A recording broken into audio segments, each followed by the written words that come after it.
Assalamu alaikum, this is Izzar Razi. Today our group presentation is about size reduction, in which we are particularly discussing about the mechanism of size reduction by grinder. These are the headings which we are going to discuss today. Now size reduction. Size reduction is also known as micronization or commission. It is a very commonly used process in the pharmaceutical industry in which the particle size of the pharmaceutical compound is reduced to a smaller ones by any mechanical force, impact, compression, which basically do what? It increases the surface area of the pharmaceutical compounds, जिसकी वजह से क्या होता है कि किसी भी drug particle का डिसोल्यूशन रेट बढ़ता है और उसकी bioavailability of the drug in the body बढ़ जाती है. So in common words, size reduction is a process that leads to the conversion of larger particles into smaller or fine particles. The next is the significance of size reduction. The first significance is the better flow and uniformity. Reduced size allow करता है flowability अच्छी हो जाती है उससे और uniform distribution होती है drug particle की या API की formulation में, जिससे हम ensure करते हैं कि each dose unit contain the intended amount of drug और हमारा desired therapeutic effect हमें मिल जाएगा. Improved bioavailability. Improved bioavailability, we know that smaller particle size enables better absorption through the GIT, leading to the increased drug concentration in the bloodstream, जिसकी वजह से जो bioavailability of drug होती है body में वो बढ़ जाती है. The next is the enhanced formulation option.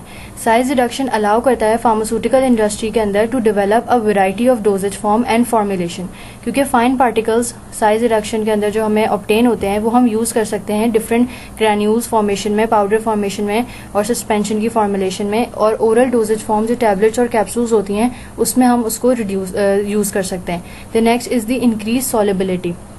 जो पुअरली सॉल्युबल ड्रग्स होती हैं वो एक बिग चैलेंज है फॉर द फार्मास्यूटिकल इंडस्ट्री, क्योंकि उसके लिए फिर हम यूज़ करते हैं साइज रिडक्शन की टेक्निक को, जो कि फिजिकल चेंजेस करता है ड्रग के अंदर और ड्रग की सॉल्युबिलिटी को इंक्रीज करता है, क्योंकि उस ड्रग का सरफेस एरिया बढ़ जाता है जब उसका साइज रिड्यूस होता है, जिसकी वजह से उसकी डिसोल्यूशन अच्छी होती है और सॉल्युबिलिटी ऑब्टेन होती है. Next is the improved manufacturing processes. Manufacturing processes में हमारे पास साइज रिड्यूस करने की वजह से हमारे पास एक इफेक्टिव और एक एफिशिएंट ड्रग प्रोडक्ट बनता है, और हमारे पास जो कॉस्ट इफेक्टिव होता है रिड्यूस साइज जो होता है, और उसमें हम फाइन पार्टिकल्स हमें अलाउ करते हैं ऑप्टिमाइज पाउडर फ्लो, और उसके अलावा हम मिक्सिंग और ब्लेंडिंग भी रिड्यूस साइज की वजह से ऑब्टेन कर सकते हैं, बहुत इफेक्टिव मिक्सिंग होगी, और इसके अलावा सेग्रीगेशन के चांसेस भी नहीं होंगे. इसी वजह से जो रिड्यूस साइज है वो एड कर रहा है फार्मास्यूटिकल मैन्युफैक्चरिंग प्रोसेसेस को. This is Khaila Ehsan and I will demonstrate about mechanism of size reduction by mills. These mechanism depends upon the nature of the material. Here we have taken the example of grinder, जो कि हमारे kitchens में easily available होते हैं, जिसके through हम different solid materials की size reduction कर रहे होते हैं. Firstly we'll talk about impact.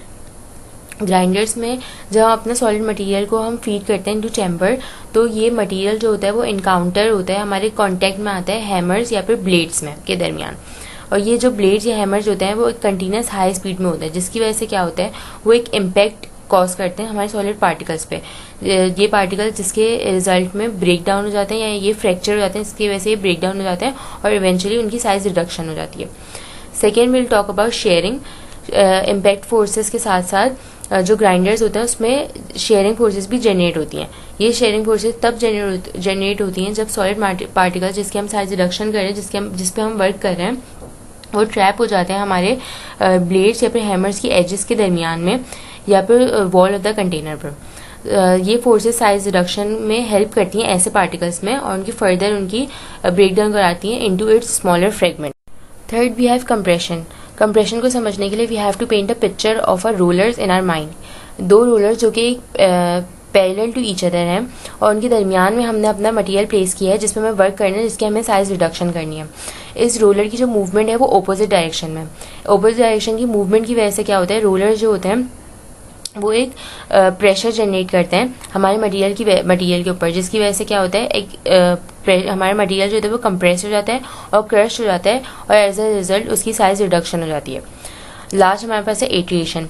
एट्रिएशन जो होता है वो रबिंग की फिनोमेना पर वर्क कर रहा होता है. आइदर ये पार्टिकल्स जो होते हैं वो आपस में रब कर रहे होते हैं और उनकी साइज रिडक्शन हो रही होती है, या फिर वो पार्टिकल्स जो होते हैं वो ग्राइंडर की सरफेसेस पर रब कर रहे होते हैं, जिसके रिजल्ट में उनकी साइज रिडक्शन हो रही होती है. This is Sayeda Mahashahid and I will tell you about the practical application or practical demonstration of the size reduction. जब हम साइज़ रिडक्शन की बात करते हैं या उसके मैकेनिज़्म की बात करते हैं, तो सबसे पहले हम ये देख रहे हैं कि जिस अपरेटस में या जिस इंस्ट्रूमेंट में हम साइज़ रिड्यूस कर रहे हैं, तो उसमें हमारा ब्लेड किस शेप का सबसे पहले है हम ये देख लेते हैं। तो हमने जिस ब्लेंडर का इस्तेमाल किया है, उसके ब्लेड की शेप आपको यहाँ इस स्लाइड में नज़र आ रही है। इसमें 4 जो है हमारे पास ब्लेड्स लगे हुए हैं। 2 जो के हैं नीचे की तरफ बेंड हुए हुए हैं towards the bottom of the container, और 2 जो हैं towards the upward of the container जो है वो माउंट हुए हुए हैं। तो जो नीचे के हमारे 2 ब्लेड्स हैं वो इस्तेमाल हो रहे हैं हमारे ये कटिंग में भी इस्तेमाल हो रहे हैं, इम्पैक्ट देने में भी इस्तेमाल हो रहे हैं, लेकिन उसके साथ साथ इनकी शेप इस तरीके से डिज़ाइन की गई है कि ये स्क्रैपिंग का काम दे रहे होते हैं। तो हम इसको as a built in scraper इसका मैकेनिज़्म भी होता है। फिर इसमें हमने क्रॉस व्यू में भी हमें समझ आ रहा है, टॉप व्यू दिया हुआ है और एक साइड व्यू दिया हुआ है। अब हम आगे बढ़ते हैं। अपनी प्रेजेंटेशन में हम जिस मटेरियल की साइज रिडक्शन दिखा रहे हैं वो हमारे पास है Piper nigrum which belongs to the family Piperaceae, और इसका कॉमन नेम है black pepper. As you can see यहाँ पे सबसे पहले हमने अपना मटेरियल जो है वो कंटेनर के अंदर डाल के उसको अपने ब्लेड से लॉक कर दिया है। उसके बाद हम इसको अपने ग्राइंडर मशीन के ऊपर या मिल के ऊपर अटैच करेंगे, जिसके मूवमेंट से हमारा ब्लेड जो है वो रोटेट करेगा। अब हम यहाँ पे अपने ग्राइंडर को स्टार्ट करते हैं और आप देख रहे हैं जैसे ही कि ब्लेड मूव कर रहा है तो ये इम्पैक्ट दे रहा है, कटिंग कर रहा है, और जो है हमारे पार्टिकल्स के ऊपर इम्पैक्ट 2 तरीके से जा रहा है, जब वो ब्लेड से टकरा रहे हैं और जब पार्टिकल्स आपस में टकरा रहे हैं या कंटेनर की वॉल से टकरा रहे हैं। फिर जब हमारा प्रोसेस कंप्लीट हुआ तो एज अ रिज़ल्ट आप देख सकते हैं हमारे पास ये साइज़ रिड्यूस होकर आ गया है, जिसमें different particle size. Here we can see after the process of size reduction that our material have been reduced in a different particle size, जिसमें हमारे पास कुछ कोर्स पार्टिकल्स भी हैं, कुछ फाइन पार्टिकल्स भी हमें मौजूद यहाँ पे नज़र आ रहे हैं। सो इस तरीके से हमारा साइज रिडक्शन का प्रोसेस जो है वो यहाँ पे कंप्लीट हो चुका है। This is Rabia Salim. I am going to demonstrate about major factors affecting size reduction by mills. The first factor is speed of rotation. इसके अंदर ये होगा कि अगर आपके प्लेट की RPM बढ़ जाएगी तो आपके जो सेंट्रीफ्यूगल फोर्स एक्ट करेगी, जिसकी वजह से पार्टिकल्स वॉल्स ऑफ कंटेनर की तरफ चले जाएंगे और साइज रिडक्शन नहीं होगी। Second factor is gap between blades. इसके अंदर ये हुआ कि अगर आपके ब्लेड्स और कंटेनर के बीच में गैप ज़्यादा हो जाएगा तो पार्टिकल्स ट्रैप हो जाएंगे और साइज रिडक्शन नहीं होगी। The last factor is feed rate of material. The feed rate of material should be equal to output rate, वरना पार्टिकल्स का रेजिडेंस टाइम बढ़ जाएगा और फाइन पार्टिकल्स मिलेंगे।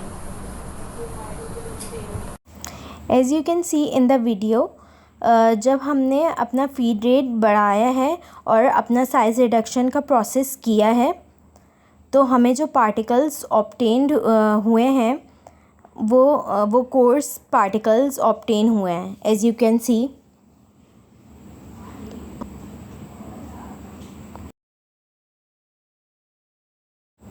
अब हम फीड रेट को कम करेंगे और साइज़ रिडक्शन के प्रोसेस को करेंगे, तो अब जो हमें पार्टिकल्स ऑब्टेन होंगे वो फाइन पार्टिकल्स ऑब्टेन होंगे, एज यू कैन सी। इसके अलावा हम सेकेंड फैक्टर जो यहाँ ऑब्ज़र्व कर रहे हैं वो है स्पीड ऑफ रोटेशन। जब हम सफिशेंट RPM देंगे तो हमें डिज़ायर्ड पार्टिकल्स अचीव होंगे, एज़ कम्पेयर टू अगर हम बहुत ज़्यादा हाई RPM देंगे तो पार्टिकल्स वॉल के साथ स्टिक होना शुरू हो जाएंगे और हमें फाइन पार्टिकल्स मिलेंगे। As you can clearly see कि हमें अपने डिज़ायर्ड पार्टिकल अचीव हो गए हैं। To conclude all this, size reduction is really important to reduce the size of particles or materials. मतलब हमारे पास फार्मास्यूटिकल इंडस्ट्री में डिफरेंट इक्विपमेंट्स यूज होते हैं फॉर साइज रिडक्शन और उनके डिफरेंट एडवांटेजेस और डिसएडवांटेजेस होते हैं, तो हमें उसे देखते हुए कोई भी इक्विपमेंट कंसिडर करना चाहिए फॉर साइज रिडक्शन। अगर हम साइज रिडक्शन के एडवांटेजेस की बात करें तो it increases the surface area of the material, जिसकी वजह से हमारे पास मटेरियल की फ्लो प्रॉपर्टीज अच्छी होती हैं, making it easier to handle and transport. मतलब हैंडलिंग और ट्रांसपोर्ट में हमारे पास आसानी होती है साइज रिडक्शन की वजह से। मोर ओवर साइज रिडक्शन क्या करता है कि वो यूनिफॉर्म डिस्ट्रीब्यूशन करता है एपीआई की, यानी हमारी जो भी फार्मास्यूटिकल फॉर्मुलेशन होगी या फार्मास्यूटिकल प्रोडक्ट होगा उसमें हमारा एपीआई इवनली डिस्ट्रीब्यूट होगा। Thank you.